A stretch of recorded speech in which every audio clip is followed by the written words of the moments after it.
Olá, pessoal, bem-vindos a mais uma entrevista com o especialista. Estamos aqui hoje com a doutora Andrea Ercovitz, que é médica ebiatra, coordenadora da pós-graduação de ebiatria do Hospital Albert Einstein, em São Paulo, fundadora e coordenadora do Espaço Transcender, que é um espaço voltado para o atendimento de crianças e adolescentes LGBTQIA+, transgêneros, né?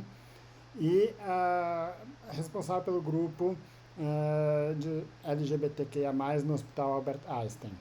Então, primeiramente, Andréa, bem-vinda e obrigado pela sua disponibilidade. A ideia é discutir com você a respeito da crianças e adolescentes transgêneras.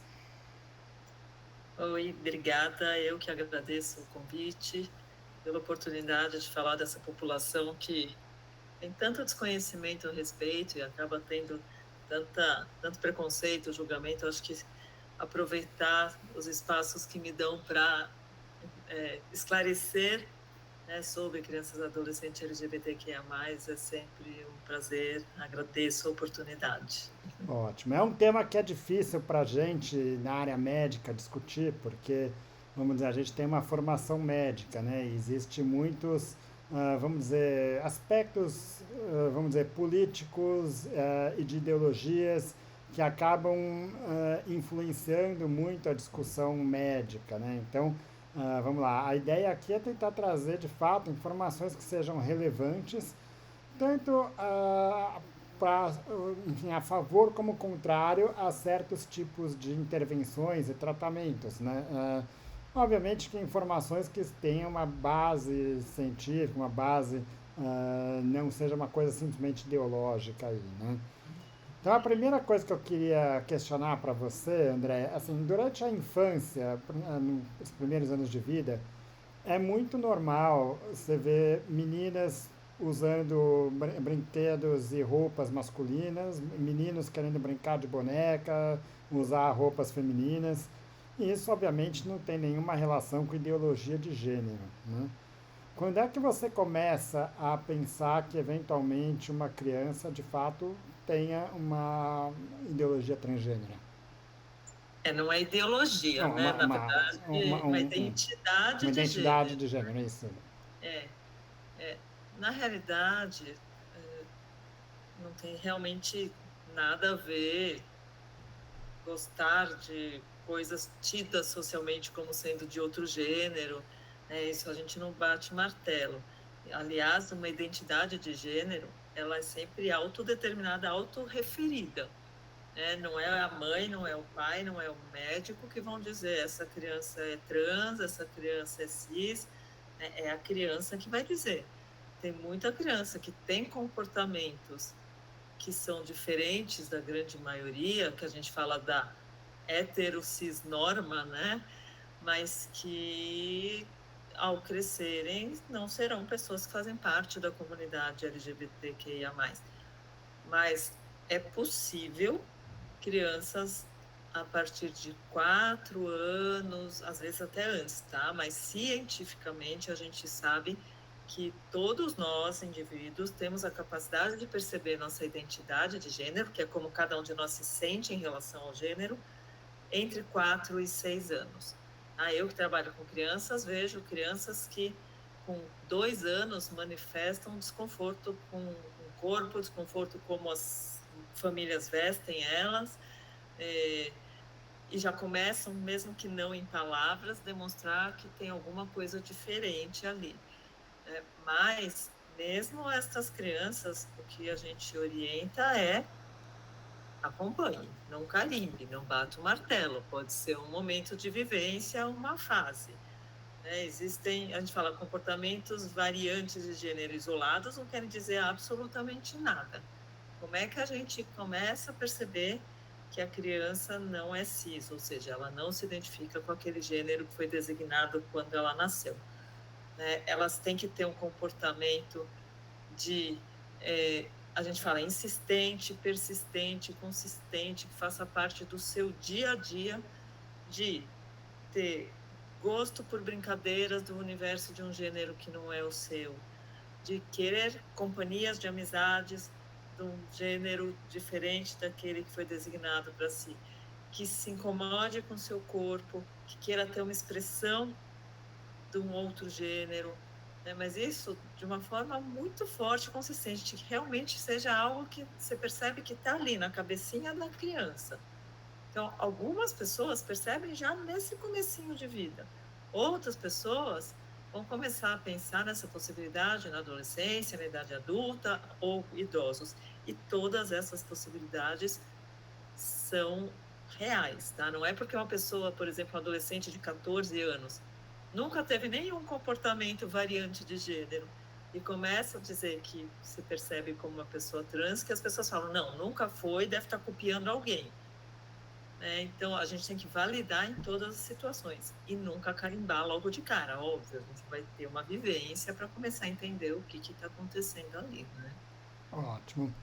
Bom, as crianças estão cada vez mais crescendo em ambientes assim muito diversos, né? Enquanto algumas famílias assim a homofobia, a transfobia ainda impera muito, ah, existem muitas famílias que estão cada vez mais simpatizando, não necessariamente se tornando um membro da população, mas simpatizando com a causa LGBTQIAP+, né? E, ao mesmo tempo, a gente sabe que as crianças muito pequenas, elas se espelham muito em como que as pessoas reagem a seus comportamentos. Isso em qualquer criança, né? Então, uma criança de 3 anos, ela faz birra, ela faz um monte de coisas para ver como é que as pessoas reagem, né? E um argumento que se usa muito contra, vamos dizer, essa caracterização de transgêneros numa idade precoce é que, de alguma forma, a criança ela começa a ver uma reação positiva quando ela expressa um comportamento vamos dizer, do gênero, não, transgênero, né? E ela começa a adotar comportamentos, vamos dizer, do gênero oposto por conta dessa resposta que ela vai vendo positiva, né? Isso faz sentido? Não, isso não faz sentido, tá? O que faz a diferença a uma pessoa crescer numa família que seja mais liberal e mais simpatizante, como você falou, e uma família que não, ou seja, que seja fóbica, né, transfóbica, LGBT-fóbica, é a possibilidade que ela tem de se expressar nos seus sentimentos, a possibilidade que ela tem de compartilhar com os responsáveis e com a família, e a sensação de aceitação ou não da família, que vai ter um impacto enorme nas suas vivências, claro. Tá? Hoje, a gente sabe que a determinação de gênero de uma pessoa é multifatorial. Então, existem fatores biológicos determinados intraútero, existem fatores sociais, psicológicos, emocionais, culturais, todos eles agindo junto. Mas o que hoje a gente tem muito forte é que existe um aparato biológico que foi determinado intraútero como se fosse uma massinha, né, que, com uma tendência a uma determinada identidade de gênero, que vai ser moldada, né, no decorrer da vida. Então, coisas que fazem sentido para ela ou não. Tá? Mas a importância dessa determinação já intraútero é muito grande. Então, a gente sabe, hoje já tem estudos comprovando que você, por exemplo, ser criado por uma família com 2 pais não faz com que esse filho, que tem esse exemplo de um casal homoafetivo, tenha uma chance maior de ser gay também.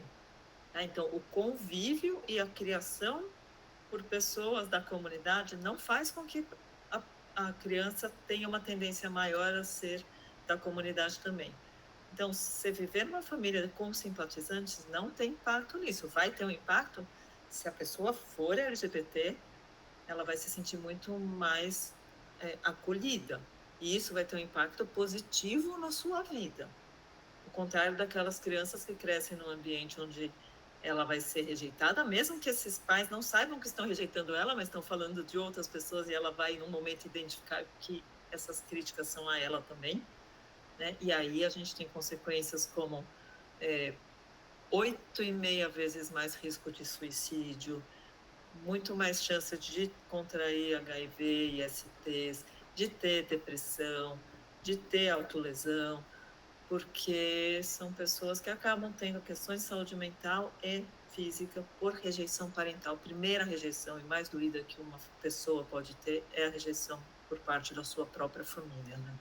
Ótimo. Além da rejeição da própria família, existe um conceito já bem estudado que é da, eu chamaria uma homofobia internalizada, ou seja, aquela pessoa que ela começa a desenvolver preconceitos contra si própria, né? Então, ela começa a achar que o comportamento dela está errado, que aquilo que ela faz não é correto e isso daí talvez estimularia ela a talvez não se assumir como uma pessoa transgênera, ou seja, ela é um transgênero que não consegue ter esse descobrimento de si próprio.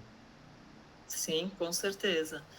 Né? A transfobia internalizada ou a LGBTfobia internalizada, ela leva a muito sofrimento, porque a pessoa não se aceita pelo que ela é. Né? Isso leva a situações, por exemplo, de menor-valia, né? De menos-valia, de baixa autoestima, de depressão, porque ela acha que ela vale menos, porque ela é isso que ela tanto rejeita, e justamente é uma das causas de impacto em saúde, porque se eu não mereço, né, viver, se eu não mereço ser amado, eu também não me cuido, né? E aí se expõe a muito mais riscos. Então, o estresse de minorias que a gente fala, né, você pertencer a uma minoria e desenvolver essa LGBTfobia internalizada é, é de altíssimo impacto na saúde mental das pessoas e tem realmente muitas vezes desfechos ruins, né? Ótimo. Bom, obviamente que quando a gente pega, tentei pegar alguma coisa de números, né, para tentar entender um pouco, direcionar um pouco a discussão aqui, né? E é uma coisa que é muito difícil, porque a gente vê que tem muito estudo, muitas coisas são muito tendenciosas, né? Ou seja, aqueles estudos que você já faz o estudo para chegar no resultado que você já quer que chegue, né? E isso talvez tenha para os dois lados, né? Para todos os lados. Então, assim, eu peguei dois números aqui que eu queria ver o que você teria para me dizer. Assim, um estudo que mostra que em crianças pré-púberes que, assim, que não são submetidas a nenhuma forma de afirmação social ou nenhuma forma de intervenção médica, que entre 80% e 90% dessas pessoas elas acabam se entendendo como uma pessoa cisgênera à medida em que passa pela adolescência, crescimento e tudo isso. E um outro estudo que mostra que pessoas que foram submetidas à transição social, que tiveram acompanhamento num ambiente, vamos dizer, mais acolhedor, que apenas 3% voltaram a se identificar com o sexo biológico dela. Né? Uhum. Isso não mostraria, de fato, a importância de como que essa pessoa cresce do meio social dela para a afirmação de gênero dela? Olha, na realidade, não, acho que não, tá? Obviamente eu sei nome e sobrenome dos autores e onde foram publicados esses Sim, sim, dois sim, sim. artigos que você citou. E o que acontece é que existem artigos em que você segue aquilo que eu falei no começo, a autodeterminação da pessoa. Existem estudos que o profissional que está fazendo a pesquisa é que fala, não, essas pessoas têm variações a gente fala vivências de variação de gênero, mas que não foi a própria pessoa que falou. Então, de um modo geral, quando é determinado por outras pessoas, e a gente sabe que esses estudos que têm mostrado que 80% deixam de ser, muitos desses nunca se identificaram como trans de fato. Muitas dessas pessoas tinham variantes de comportamento isoladas ou tinham estereótipos de gênero, então, não, esse menino é gay porque ele gosta de andar com a mão na cintura e gosta de fazer balé. Mas ele nunca falou que ele era uma menina trans, entendeu? Então, quando a gente vê esse tipo de avaliação, Evidentemente, quando eles se tornam adolescentes, vai ter muita gente que não vai se identificar, mas que na verdade nunca se identificaram. Quando você pega pessoas que se autodeterminam, que estão falando há anos que são de outro gênero que não aquele que foi designado ao nascimento, e acompanha estas pessoas, você tem em torno de 3% que, ao entrarem na adolescência, mudam de ideia, né? Então, de um modo geral, o que a gente vê é que quando começa essa percepção na infância e tem uma vivência na infância inteira e entra na adolescência com essa percepção, é muito raro que essa pessoa deixe de se identificar como trans. Tá? E a gente viu e a gente vê casos em que as pessoas até se esforçam muito para não ser, principalmente quando estão em famílias que não entendem, né? Ou em locais, centros religiosos, por exemplo, né, onde tem uma pressão grande, e isso leva a muito sofrimento e muitas vezes suicídio. A gente teve recentemente uma história dessa, né? Então, quando começa na infância, de um modo geral, a maioria continua se percebendo como trans. Agora, tem uma coisa muito importante que você falou, você citou o termo transição social. Eu acho que tem muita gente que vai me ouvir, né, que não sabe o que é transição social, né? E a transição social nada mais é que você permitir que a pessoa se expresse de acordo com o gênero que ela se identifica ou de uma forma que ela se sinta confortável. Então, é mudar cabelo, é mudar roupa, é mudar, sei lá, é passar esmalte ou não passar esmalte, é pôr roupas, vestido, pôr bermuda, usar chuteira, é usar, escolher um nome com o qual ela se sente mais identificada, um pronome. Tá? Tudo que a gente fala de transição social não não tem nenhuma modificação física, tá? E até o início da puberdade é proibido fazer qualquer intervenção. Não se faz cirurgia, não se faz hormônio, não se faz nem bloqueio, não se faz nada. Então, quando você permite que uma pessoa se expresse como ela quer, como ela se sente bem, você diminui o sofrimento dela. Mas você não está fazendo nada para afirmar esse gênero de forma química ou de qualquer outra forma invasiva, entendeu? Então, na realidade, você tira um sofrimento e você permite que a criança vivencie isso. E vivenciando isso é que ela vai falar: não, isso é realmente o que faz sentido para mim. Não, isso não faz sentido para mim. Então, é um período de experimentação que você permite que ela veja: é isso ou não é isso? Ótimo. Bom, essas crianças transgêneras, elas certamente sofrem muito no dia a dia delas. Vamos dizer, uma afirmação que ela tem que ter muita coragem para fazer, né? Porque sabe que o ambiente escolar não vai ser, dificilmente vai ser acolhedor, né? E um dos motivos que até muitas famílias usam para justificar uma certa aversão a essa temática, né? Tá ligado a uma questão de perversidade, né? E, de fato, muitas vezes é uma confusão de dois conceitos que são bastante diferentes, é isso que eu queria que você me falasse um pouquinho. Um deles que é a identidade de gênero e outro que é a orientação sexual, né? Especialmente nessa idade em que você não espera que, vamos dizer, uma sexualização precoce da criança, muitas vezes você não está nem entrando, ele não tem nem maturidade para discutir sobre a questão de orientação sexual, né? É, como é que funciona isso para essas crianças? Quer dizer, elas não estão pensando, na verdade, em nenhum aspecto de, vamos dizer, orientação sexual aí. Não, não estão. Né? Então, eu falei antes que a identidade de gênero pode ser percebida em torno de 4 anos a 6 anos. A orientação sexual, a percepção de atração sexual vai acontecer na adolescência. É o que exatamente o que você falou. Não existe atração sexual de crianças. Tá? Então, para a gente diferenciar, identidade de gênero é o cerebrinho da pessoa, né? É como a pessoa se identifica. A atração sexual tem a ver, atração afetiva sexual. É quem me atrai. Não tem nada a ver com quem eu sou.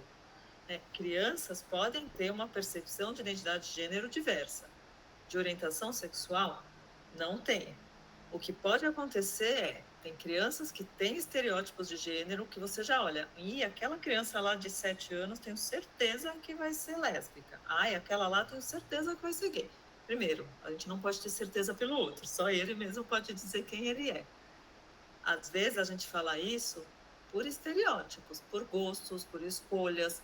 Então, aquele menino que odeia futebol na nossa sociedade, né? Que odeia futebol, que ama balé, que só brinca com menina, que anda, que mexe muito as mãos, são coisas que na nossa cabeça irracionalmente vão dizendo: esse menino é afeminado. Existem crianças que têm esses estereótipos, mas isso não quer dizer nada. Pode ser que essa pessoa vá se identificar realmente como LGBAP, ou essa pessoa pode ter esses estereótipos e ser uma pessoa cis hétero. Tá? Então, são estereótipos que não determinam nada. A orientação sexual... Existem adultos que falam assim, não, eu tenho certeza que eu fui uma criança, eles usam o termo, eu fui uma criança viada, né? Eu fui uma criança gay ou lésbica. Mas, na realidade, assim, quando você é adulto, olhando para sua infância, você pode até perceber que você achava mais bonito o Batman do que a Mulher Maravilha. Mas, enquanto você é criança, você não percebe isso. Ótimo. Bom, à medida que a criança cresce, vai chegando, vamos, aí vai entrar na puberdade, né? Então, só para direcionar um pouco essa conversa, quer dizer, a puberdade é um momento, uma fase de transição da, fase infantil para a idade adulta, né? Então, é aquele momento em que, vamos dizer, de forma simplista, o menino se transforma em um homem e a menina se transforma numa mulher, né? Ah, tem alguma variação em cima disso, mas a gente pode falar que na mulher está aí na fase de. Começa isso na fase de 9, 10, 11 anos e no menino 2 anos mais tarde, né? Como É, a você. puberdade, a puberdade na mulher cis, né, ou homem trans, começa de 8 a 13, entre 8 e 13, e no menino cis, menina trans, de 9 a 14. Ótimo. E aí o grande dilema que existe é porque nesse momento, vamos dizer, a pessoa que foi designada homem quando nasceu, ela vai ter o efeito da testosterona, né, que vai começar a produzir uma quantidade de testosterona elevada, e a mulher, ah, o estrogênio, então o hormônio feminino, né? E isso vai levar a. E é isso que vai direcionar as mudanças caracterizadas dessa fase da vida, que são irreversíveis. Ou seja, uma vez que você desenvolveu essas características, você. Claro, você pode usar tratamentos, mas assim, nunca vai ser com uma pessoa que não passou por aquilo, né? E aí existe a discussão de fazer, como você não pode fazer o tratamento hormonal nessas crianças, de fazer um procedimento que seria o bloqueio hormonal, né?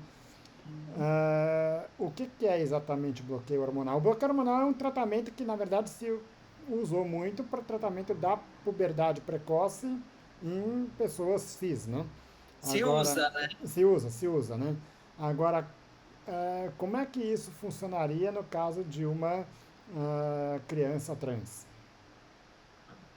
Então, você já falou assim, é exatamente o mesmo medicamento que se usa para puberdade precoce em pessoas cis e que se usa atualmente muito, mesmo em pessoas que não têm puberdade precoce, mas que, por exemplo, os pais acham que a menina cis não está pronta para menstruar com 11 anos, quer atrasar um pouquinho, e aí ela tem acesso fácil. Qualquer endócrino pediatra pode fazer isso, prescrever e fazer esse acompanhamento. Existem questionamentos, tá? Acho que não é esse o ponto da nossa conversa, se deve ou não fazer, ética, tem gente que faz, tem gente que não faz, mas o que eu quero deixar claro assim, essas pessoas se quiserem e acharem um médico que o faça, têm acesso fácil, tá? Para atrasar essa puberdade. Quando a gente está falando de pessoas trans, O tratamento é exatamente o mesmo, a medicação é exatamente a mesma. A gente nem fala tratamento, porque tratamento parece para doença, né? Quando começa a mudar o corpo destas pessoinhas que estão entrando em puberdade, se elas já vêm desde a infância percebendo essa identidade de gênero diversa, é aterrorador, é desesperador. Porque você imagina aquele menino, por exemplo, dizendo: eu sou menino, não sou menina, eu sou menino, não sou menina, e aí com 8, 9 anos começa a nascer seios, né? Aquele corpo gritando e falando: não, você é menina sim, olha aí, seu corpo está mostrando ser menina. Já tem a sociedade falando, aí o próprio corpo começa. Isso traz muito sofrimento, traz muita angústia, e é isso, começam mudanças que são irreversíveis. Então, é possível para as crianças, fim da infância ou início da adolescência, desde que já tenha iniciado a puberdade, fazer um bloqueio dessa puberdade. Não se faz bloqueio em pessoas que não têm puberdade, tá? Você bloqueia algo que já está acontecendo, né? Então, dá-se essa medicação para que esses caracteres sexuais secundários não evoluam, a pessoa ganhe tempo de vivenciar essa identidade de gênero, porque se ela falar: opa, não é isso, eu sou uma pessoa cis, você tira o bloqueio, ele é totalmente irreversível, a biologia segue o seu caminho, como é feito com as pessoas cis, ela tira esse foco do corpo, ela consegue ter oportunidade de viver essa adolescência dela sem essa pressão desse corpo mudando e ele sofrendo, dá tempo da família entender o que está acontecendo, então dá uma pausa em tudo isso e principalmente tempo para vivenciar, para perceber se é isso mesmo. Tá? A única coisa que é muito difícil o acesso dessa população, porque existem leis no Brasil, né, e hoje a gente tem uma que está regendo mais, que é do CFM, é uma regulamentação que saiu pelo CFM, que é a 2265/19, aonde está determinado que o bloqueio puberal só pode ser feito em pessoas que já começaram a puberdade, em hospital universitário, no SUS, ligado a hospitais universitários, com projeto de pesquisa aprovado por comissão científica, tá? Então, isso acaba reduzindo no Brasil inteiro a 3 locais, 2 em São Paulo, 1 em Porto Alegre. Obviamente tem filas homéricas, aonde as pessoas têm o desenvolvimento da sua puberdade esperando o bloqueio. Tá? Então, acaba sendo muito limitado o acesso a esses serviços para usar uma mesma medicação que é dada em qualquer consultório particular para pessoas cis que querem atrasar a sua evolução da puberdade. Ótimo. E existe um limite de tempo que você consegue manter um bloqueio? Ou seja, você começou a usar, por exemplo, com 12 anos. Você pode usar isso, vamos dizer, a hormonização cruzada, você pode pensar isso a partir de 16 anos, né? Você Pelo pode, CFM, né? No SUS é 18. tá, bom, a gente vai entrar nessa discussão daqui a pouco, mas ah, ela pode manter o bloqueio hormonal durante 4, 5 anos, tem um limite de tempo para isso.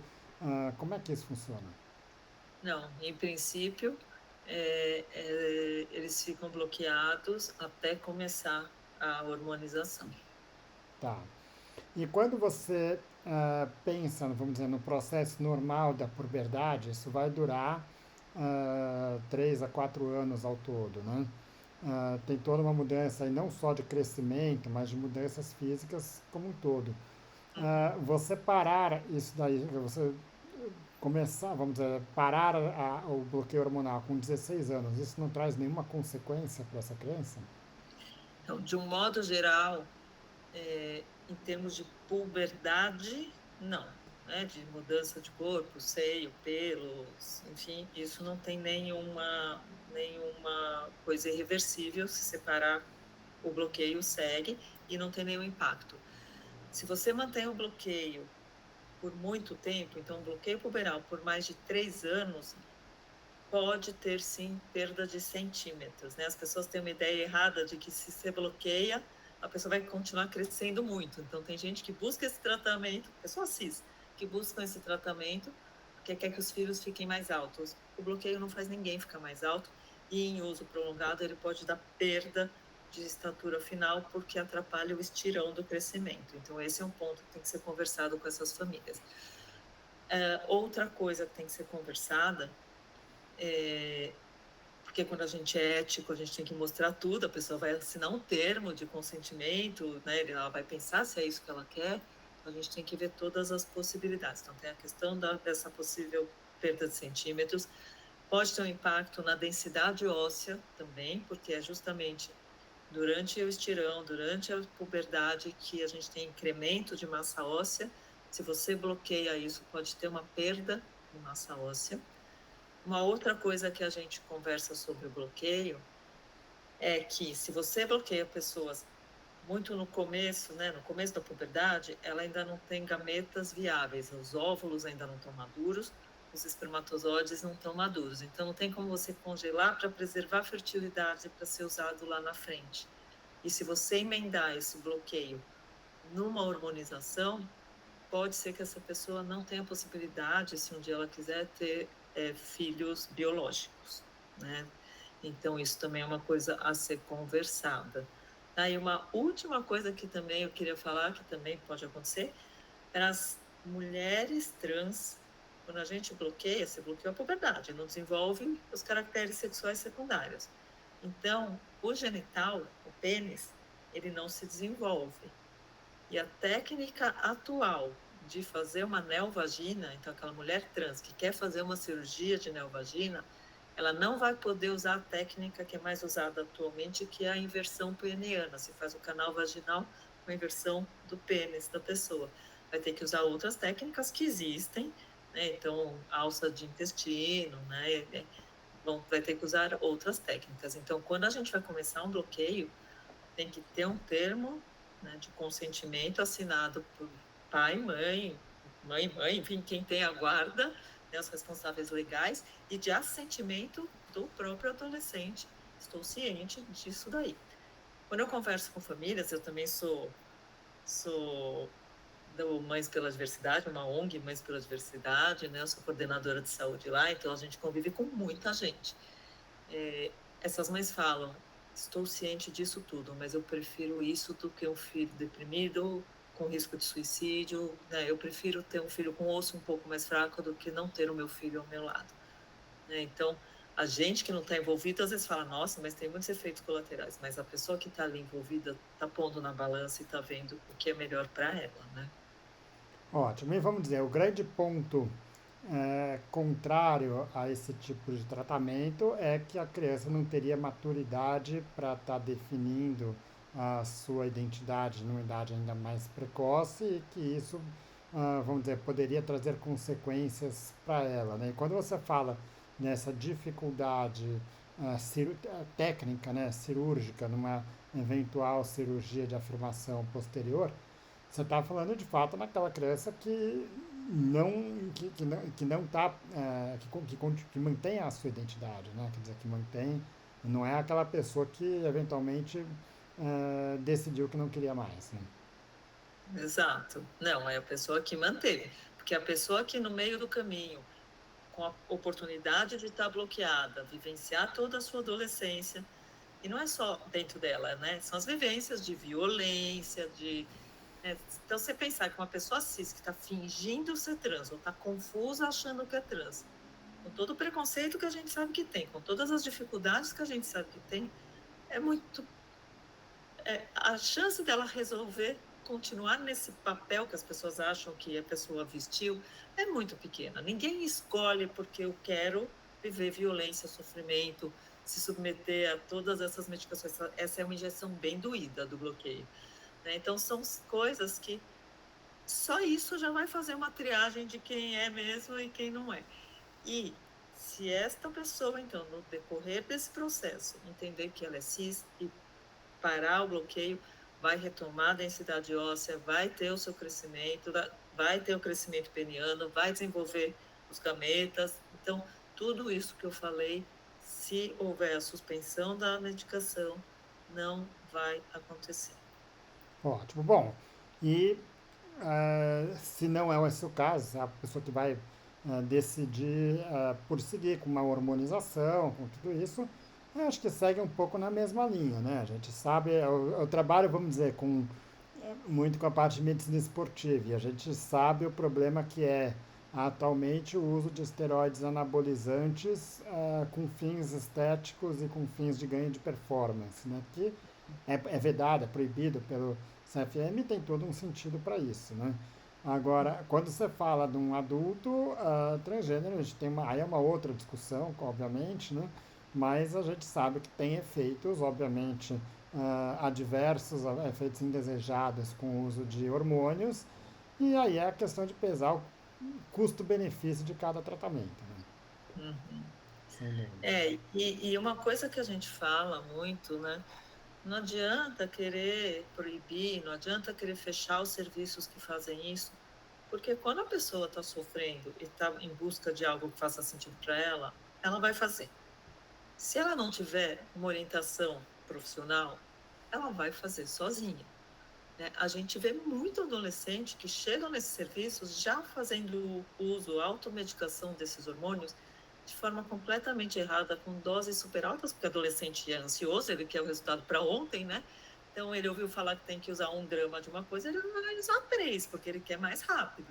E aí sim começam a aparecer os riscos de efeitos colaterais graves, né? Quando a gente fala em hormonizar uma pessoa, a gente começa com uma dose bem pequenininha, fazendo uma indução de uma puberdade e vai aumentando gradativamente, sempre com exames laboratoriais. E o objetivo final é ter níveis hormonais fisiológicos para aquele gênero da pessoa que a pessoa sente. Jamais com mais hormônio do que um homem cis, uma mulher cis tem. Ótimo, e de fato, vamos dizer, essa busca por trás. É o mesmo exemplo que eu te dei da medicina esportiva, acho que é válido, né? Quer dizer, a- a- existem os profissionais que prescrevem e normalmente eles usam de artifícios, vamos dizer, ilícitos até, né? Para poder justificar aquilo. Então, formas de burlar a legislação, vamos dizer assim, né? E obviamente que quem mais prescreve isso é o professor da academia, é o amigo, é coisa assim, né? E essas pessoas elas convivem com outras crianças e se chega, não é difícil para elas chegar nessas medicações, né? Não, não. Hoje você compra tudo por internet, sem receita, porque o amigo está usando, né? Claro. Bom, aí crescendo um pouco mais, a gente já está pensando aí no que a gente chama de hormonização cruzada, né? O que que seria isso?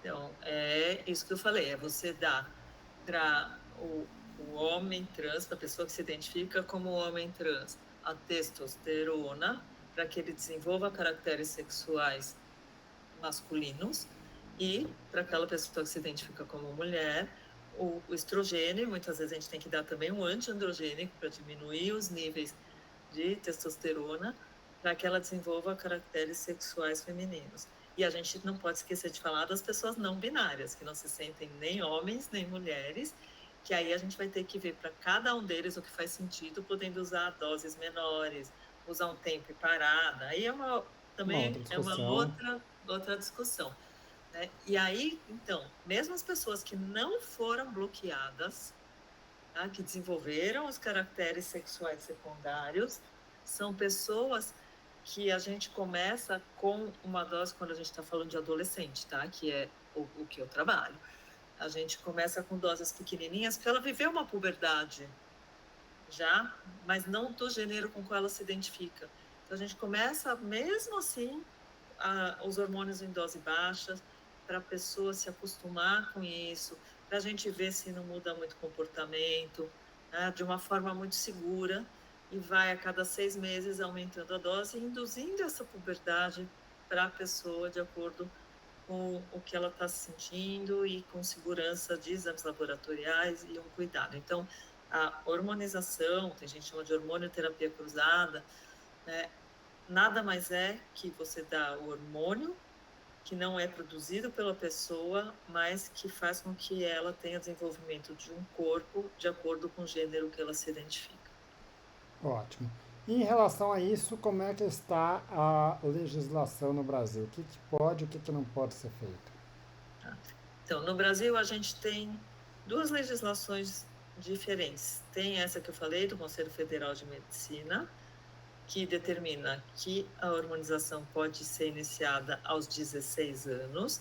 E aí, diferente do bloqueio, que só pode ser feito no SUS, em hospital universitário, com projeto de pesquisa, essa hormonização pode ser feita por qualquer médico, mas evidentemente médicos habilitados, e eles colocam de preferência ginecologista, urologista, endócrino, e é isso, né, que está lá na legislação, mas a gente sabe que no Brasil tem muitos lugares que só tem médico de família, muitos médicos de família fazem isso, e não precisa ser no SUS.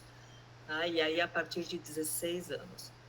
Pelo SUS, tá, que pode começar a partir de 18 anos. E aí, o que a gente tem é que em algumas regiões tem uma legislação diferente. Então, no município de São Paulo, por exemplo, existe a rede Sampatrans, que é SUS, mas que nas UBSs que são habilitadas, que fazem parte da rede Sampatrans, a hormonização pode ser aos 16 anos. E eu sei de outros municípios pelo Brasil que também tem isso, mas em princípio, por enquanto, no processo transexualizador do SUS, a hormonização é aos 18 anos. Ótimo. Aqui no Brasil, a gente sabe que a dificuldade que tem para fazer um bloqueio hormonal, né, numa idade precoce, obviamente que o tratamento já com a hormonização cruzada você não vai fazer nem pesquisa antes dessa idade, né?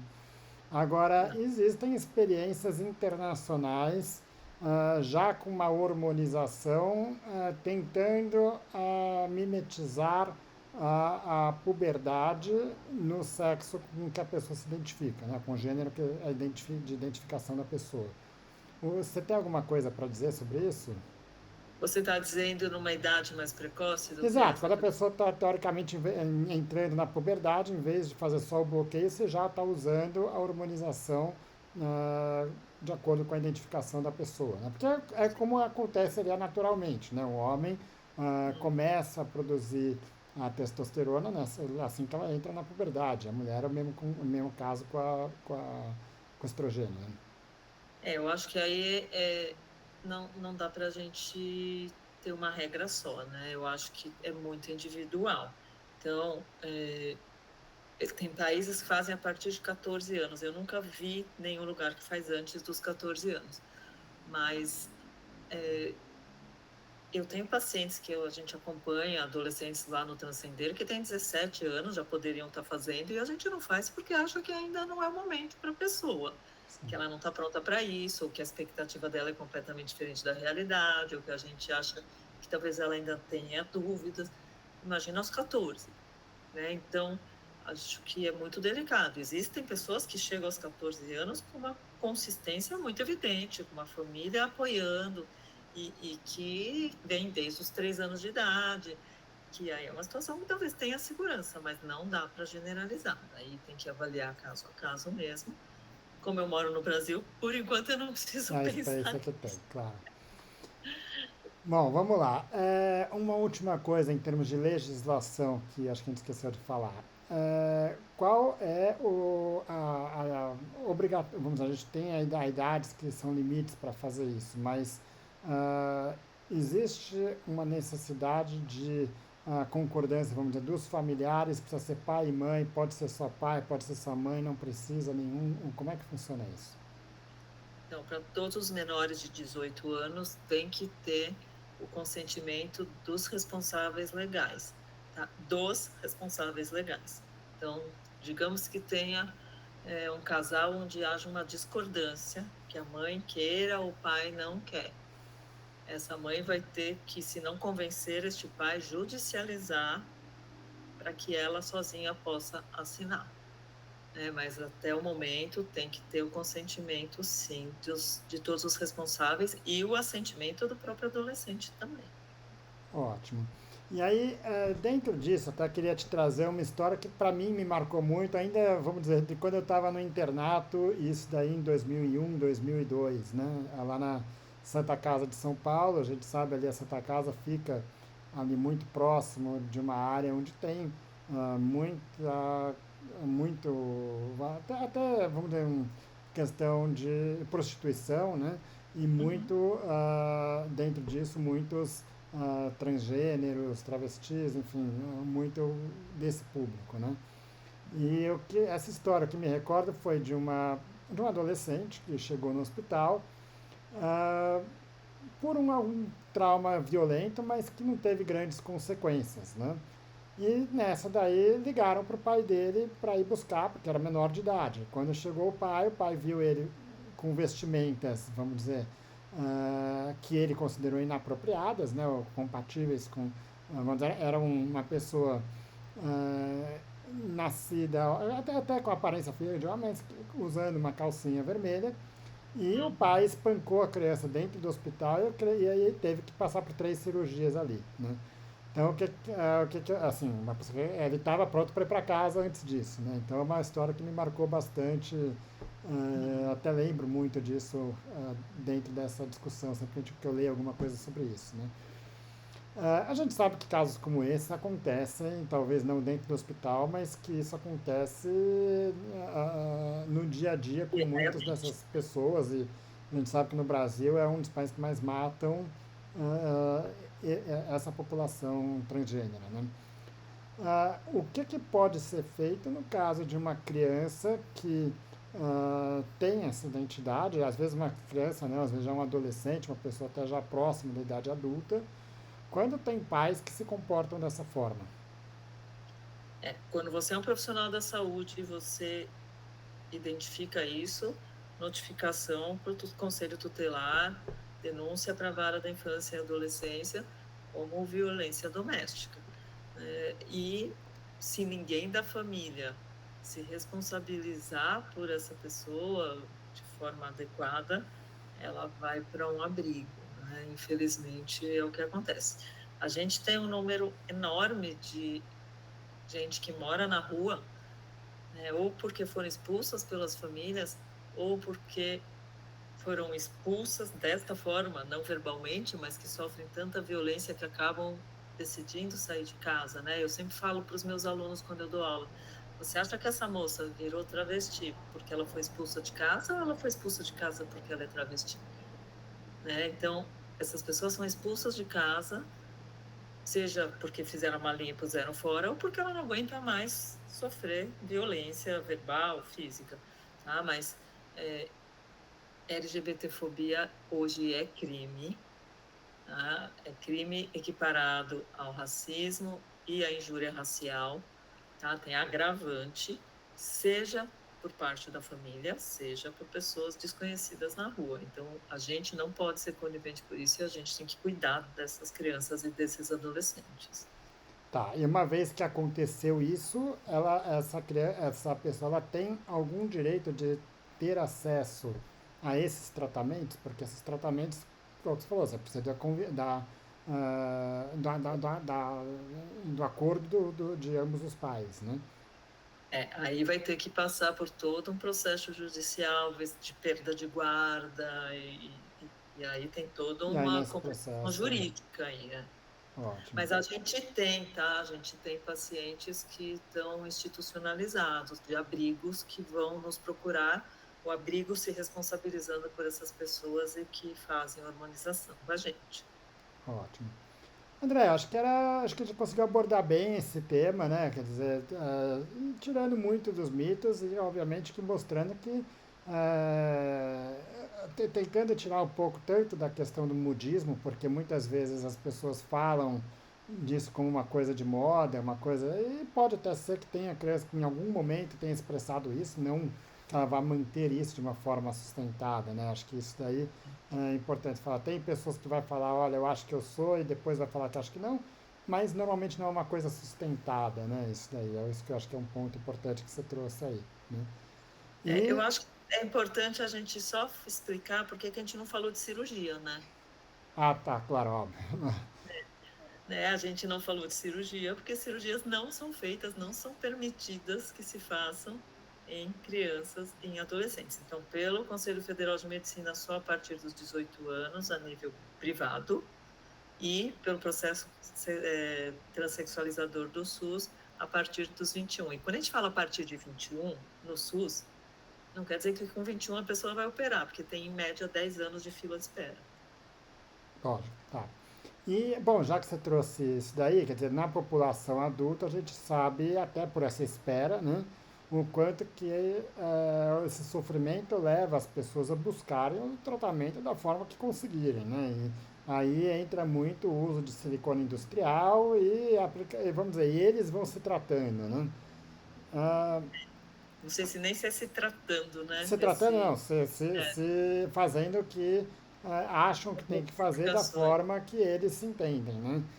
Sem nenhum tipo de orientação ou com orientações de pessoas que não têm, não deveriam estar orientando, né? Agora, em público infantil, você chega a ver esse tipo de situação? Infantil, não adolescente, né? De estar usando, por exemplo, silicone industrial e outras formas de tentar ter uma aparência, vamos dizer, dentro daquilo que ela espera? Olha, eu vejo o uso de hormônios, sim. Eu vejo o uso de recursos tipo depilação a laser, esse tipo de coisa. Agora, existe, tá? Para mim, então, aquela pessoa que buscou uma ajuda profissional de alguma forma, eu nunca vi com silicone industrial, com modificações corporais que não sejam as hormonais, né? Com modificações mais radicais. Mas a gente sabe que, principalmente, profissionais do sexo, população que está aí abandonada totalmente na rua, que a gente não consegue nem chegar para oferecer o nosso cuidado, com certeza isso acontece, infelizmente. Ótimo. André, acho que era essa a discussão, acho que foi bem ampla a abordagem, deu para aprender bastante, entender bastante aí com a sua experiência, que não é uma experiência que ela é muito particular, né? Porque, vamos dizer, tem muito poucas pessoas que fazem isso de uma forma, vamos dizer, sistemática aqui no Brasil, né? Mas acho que trouxe pelo menos um entendimento, né, para as pessoas conseguirem entender os caminhos que ela pode ter, que os seus parentes, seus filhos podem ter, né? Queria te Eu acho que agradecer mais uma vez a disponibilidade e contar com você em outros momentos aqui. eu que agradeço a oportunidade e queria deixar uma mensagem para famílias que possam estar vivendo isso, de que elas não estão sozinhas e que independentemente do que for o futuro, o momento agora é de olhar e cuidar, né? E não rejeitar, tentar compreender é a melhor coisa que pode acontecer na vida de todo mundo. Legal. Obrigada pelo convite. Obrigado mais uma vez, Andréia.